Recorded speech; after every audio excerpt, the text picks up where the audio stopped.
Ibu bapak, rekan-rekan muda dan adik-adikku yang terkasih, salam jumpa dalam Tuhan kita Yesus Kristus.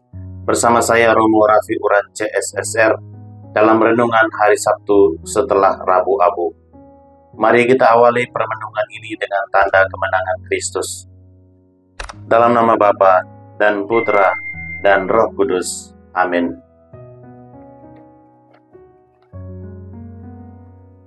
Tuhan bersamamu dan bersama rohmu. Inilah Injil suci menurut Lukas. Dimuliakanlah Tuhan. Sekali peristiwa, Yesus melihat seorang pemungut cukai yang bernama Lewi sedang duduk di rumah cukai. Yesus berkata kepadanya, "Ikutlah aku." Maka berdirilah Lewi dan meninggalkan segala sesuatu, lalu mengikuti dia.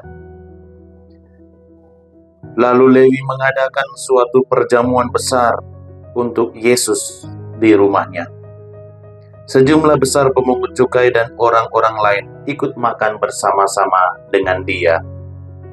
Orang-orang Farisi dan ahli-ahli Taurat bersungut-sungut kepada murid-murid Yesus, "Mengapa kamu makan dan minum bersama-sama dengan pemungut cukai dan orang berdosa?" Lalu jawab Yesus kepada mereka, "Bukan orang sehat yang memerlukan tabib, tetapi orang sakit. Aku datang bukan untuk memanggil orang benar, tetapi orang berdosa, supaya mereka bertobat." Demikianlah sabda Tuhan. Terpujilah Kristus. Ibu bapak, rekan-rekan muda dan adik-adikku yang terkasih dalam Kristus, Injil hari ini menceritakan tentang panggilan Matius untuk menjadi murid Yesus. Kisah ini mengingatkan kita akan belas kasih Allah bagi orang-orang berdosa dan menantang kita untuk mempraktekkan belas kasih Allah yang sama dalam hubungan kita dengan orang lain. Yesus pergi ke rumah pemungut cukai untuk mengundang Matius menjadi muridnya. Karena para pemungut pajak bekerja untuk negara, memeras lebih banyak uang pajak daripada yang harus mereka bayarkan, dan dengan demikian membuat diri mereka kaya melalui pemerasan.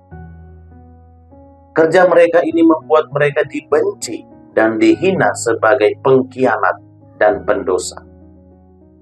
Namun sepertinya Yesus melihat sesuatu yang berbeda dalam diri Matius.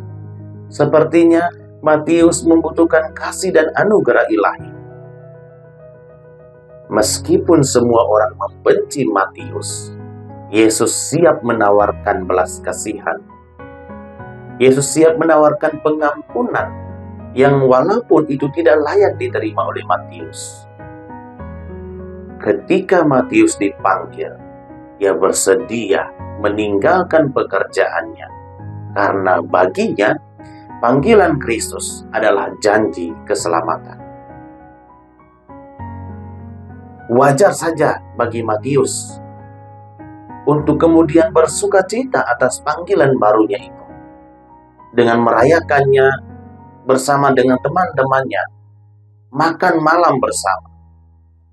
Perayaan makan Yesus bersama dengan orang-orang buangan di rumah seorang pengkhianat kemudian menimbulkan skandal bagi orang-orang Farisi. Oleh karena itu, mereka bertanya kepada murid-murid Yesus, "Mengapa kamu makan bersama pemungut cukai dan orang berdosa?"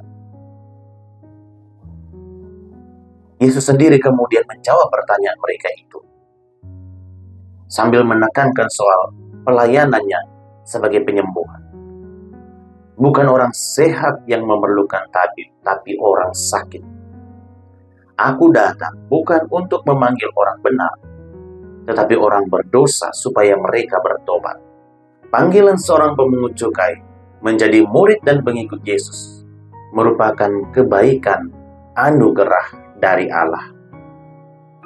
Kesediaan Yesus untuk memberikan kehormatan terhadap para nelayan miskin yang termasuk orang-orang dari kelas menengah ke bawah saja sudah merupakan hal yang luar biasa. Apalagi kini terhadap para pemungut cukai yang merupakan orang-orang yang memiliki reputasi yang paling buruk, yang terkenal karena ketidakjujuran mereka.